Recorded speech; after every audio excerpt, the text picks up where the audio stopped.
Welcome back to the Explanation Pro. Today I'll recap an American psychological thriller film directed by Olivia Wilde called Don't Worry Darling. Spoilers incoming. In the company-run town of Victory, California, a seemingly perfect couple, Alice and Jack Chambers, attend a dinner party with other acquainted residents. The revelers get drunk, dance, and fool around with their partners. Alice's best friend Bunny livens up the party by serving glasses filled with a martini. After the evening celebration, the couple leaves in a blissful mood and fools around in the car despite driving dangerously on a foggy, dim-lit road. In their 1950s-style household, Alice prepares Jack's lunch and belongings for work as she playfully entices her husband to stay home. After their house briefly shakes from an unknown cause, she wonders what the true nature of her husband's job entails, believing it has something to do with drilling underground.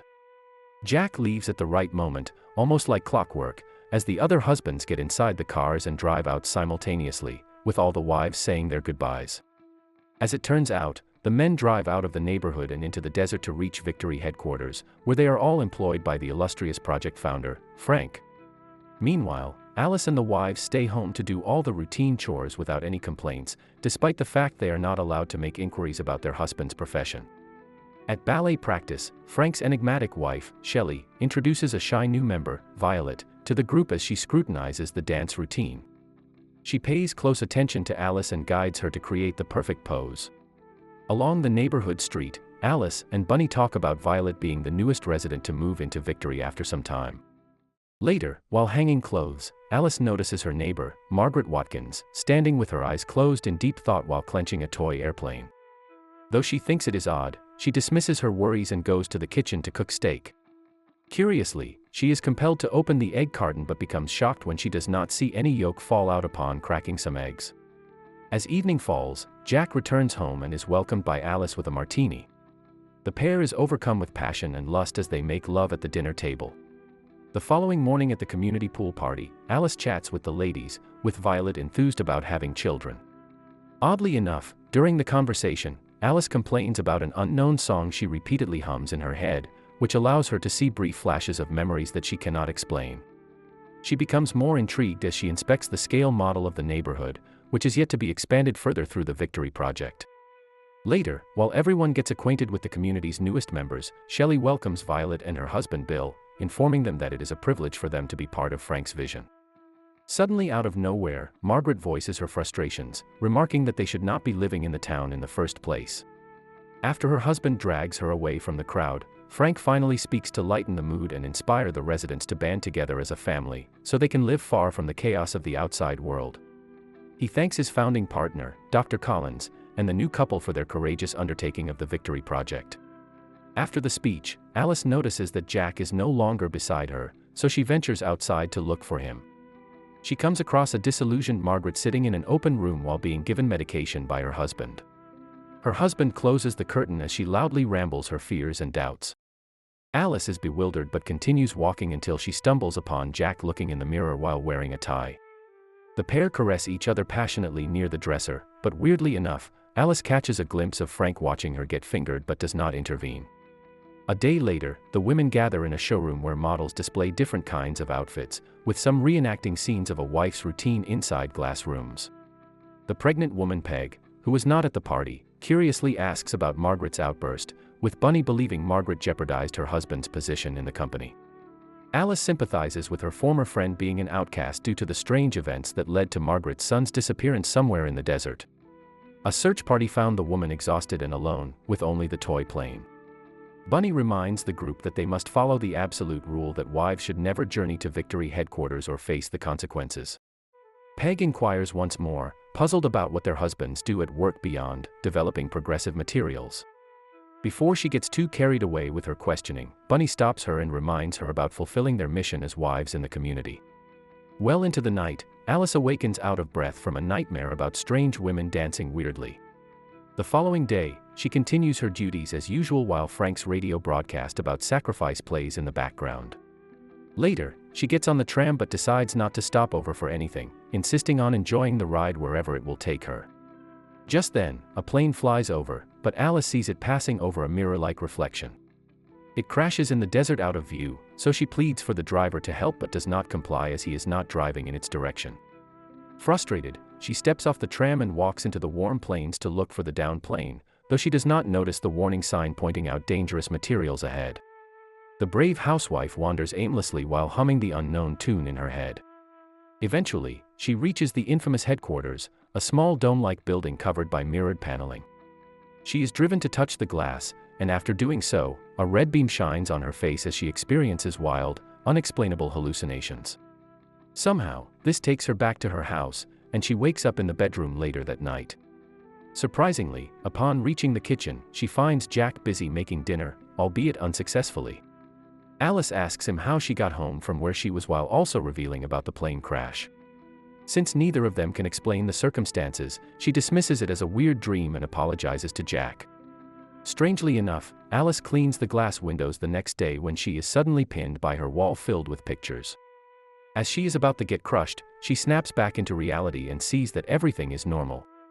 Afterward, she receives a phone call from a nervous Margaret, who claims to have experienced everything that she went through the other day. Feeling angry, Alice asks her to stop her nonsense before hanging up. Things take another turn as she seemingly hallucinates Margaret on the other side of the mirrors in the dance hall. She freaks out when she sees her bash her head through, though nothing but the woman's reflection in the mirror. As she runs back to her house, Alice witnesses Margaret slitting her own throat and falling off the roof of her house. She immediately rushes to her body, only to get dragged away by a pair of men in red jumpsuits. Later at night, Alice argues with Jack about the horrific event. However, he dismisses it by saying Margaret is at the hospital recovering from an accidental fall while cleaning the windows. Nevertheless, she stands her ground, believing with certainty that her friend committed suicide because people are coming after her for her knowledge about something. Tensions flare up as she interrogates Jack about the true nature of their job at Victory headquarters. Still, her husband warns that her unjustified beliefs put their lives at risk, implying they might get booted out of the idyllic community. Sometime later, while watching an advertisement on TV, she suddenly starts sinking into a pool of water but ends up standing by her glass window. As her husband leaves for work the next morning, Alice tries to distract herself by wrapping up some meals. She then begins encasing her head with the plastic wrap, seemingly trying to kill herself but breaks free after running out of air. The town physician Dr. Collins stops by to check her condition, attributing it to stress. As he attempts to give Alice prescription drugs as a precautionary measure, she sees the inside of his case containing a folder that deems Margaret a security risk. She then doubts her friend recovering so fast when it was clear that she had slit her throat that day. Jack reasons that Alice is frantic and needs rest to clear her mind. With the doctor satisfied with his assessment, he leaves as Jack escorts him out. Alice sees that Colin's briefcase is left beside the sofa, so she immediately peeks inside to grab the folder before returning it to the doctor as he comes to retrieve it back. With the house empty, she hurriedly reads through the files, but to her surprise, most of the information recorded about Margaret has been redacted and blackened. Frustrated, she burns the whole folder in her fireplace while realizing the medication she was given is built on lies. Despite her efforts to calm her mind by taking a hot bath, her paranoia kicks in as she hallucinates wildly, not realizing she has been inside the tub for hours when Jack shows up. She snaps out of confusion upon seeing her husband pick a formal dress for tonight's Victory event. The prestigious gathering is attended by everyone in the neighborhood, with delicious food and a live band. As the couple arrives, they are greeted by their friends, including Shelley, who checks in on Alice's well-being. As everyone settles down, Alice sees Dr. Collins and Frank looking at her curiously as if she had done something wrong. The ceremony begins with a remarkable number performed by the Queen of Burlesque, Dita Von Teese, as she dances seductively while stripping off inside a giant martini glass. Memories of Margaret and the ballet dances start flashing once again in Alice's mind as she watches the dance, becoming disturbed that her late friend might be right about the sinister workings hidden from the community. As she begs her husband to leave, Frank comes on stage to give Jack a special promotion as an official member of the Senior Advisory Board. He gives him a signet ring to reward his loyalty to the Victory Project. As Jack dances on stage, Alice rushes to the powder room and breaks down in tears. She then is comforted by a worried Bunny, whom she confides about what happened to Margaret and her strange experience outside the town. Her attempts to explain are shut down as Bunny reacts to her disobedience angrily, accusing her of going insane like their late friend. Simultaneously, the mood at the party becomes more lively as everyone rallies to chant that the world is theirs. The next day, Jack reveals to Alice that he will head a special project called Operation Extract, with details undisclosed. Sometime after, the couple invites the neighborhood friends to dinner, though Alice reveals Bunny and her husband will not make it due to their previous encounter.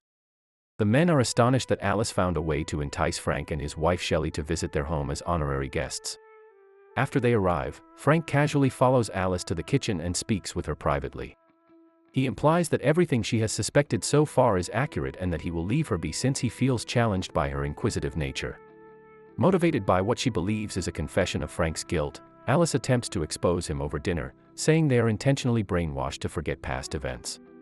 Despite the revelation, Frank gaslights her, making her look deranged as Margaret once was towards the group.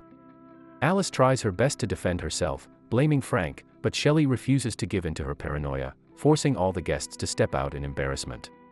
In the aftermath, Jack is disappointed, thinking the dinner was intentionally ruined because of his new job, but Alice insists everything she said was true.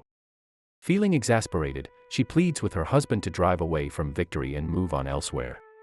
He is seemingly convinced to go through with the plan, but as soon as they are about to leave, he apologizes to Alice while letting the men in red jumpsuits take her away. All alone, he cries in anguish. Meanwhile, Dr. Collins brings Alice to the surgical table, forcing her to undergo electroshock therapy. During the horrific procedure, she is transported in memory of her other life, working as surgical Dr. Alice Warren, living in modern times with her unemployed husband, Jack. She goes home exhausted from a 30-hour shift and ignores Jack's pleas for intimacy. As she rests, he continues listening to a podcast hosted by Frank. Sometime after, Alice, seemingly cured of her condition, reunites with Bunny as Jack brings her back home delightedly. The days go by without any issue, as she does all her household duties to the letter. One day, while preparing dinner for Jack, she hears him silently sing the unknown tune stuck in her head. A rush of memories comes to light, as she clearly remembers that Jack was desperate one night and forced her into a simulation of the romantic town of Victory. It turns out that Frank created the world they are living in to help lonely and miserable men to reconnect with their loved ones and live blissfully in paradise. With that realization, she confronts Jack, believing he took away her life choices just to satisfy his longing for attention, though he genuinely wants to see her happy. At the same time, he disconnects every few hours from an alternate reality to earn enough to pay for the simulation fees. After begging for forgiveness and embracing Alice, he attempts to strangle her. The brave young housewife escapes his grasp by killing him with the glass. Frank is immediately alerted to Jack's death, forcing him to send people to capture Alice. Bunny appears and surprisingly asks Alice to leave Victory, explaining she has always known the truth since it was her choice to immerse herself in the world so she could be with her children who died in real life. As she goes outside, the whole neighborhood becomes aware when they see her drenched in Jack's blood. Her appearance prompts other wives to realize the truth as their husbands panic and stop Alice from escaping. Luckily, she drives away in Jack's car while being pursued by Dr. Collins and Frank's men, eventually crashing into each other in the desert when Alice hits the brakes. Meanwhile, Shelley reverts to her autonomy and stabs Frank in the chest out of anger. More cars chase Alice as she travels to headquarters while racing up the mountain on foot. Upon reaching the mirrored area, she hallucinates Jack holding her and asking her to stay. She refuses and touches the glass just before Frank's men grab her. Finally free from lucidity, Alice wakes up in the real world, gasping for air while Frank's words play out, saying that once the reality is acknowledged, one can let go. Thank you so much for watching. If you enjoyed this video, please hit the like button and also subscribe my channel for more videos like this. See you in the next video.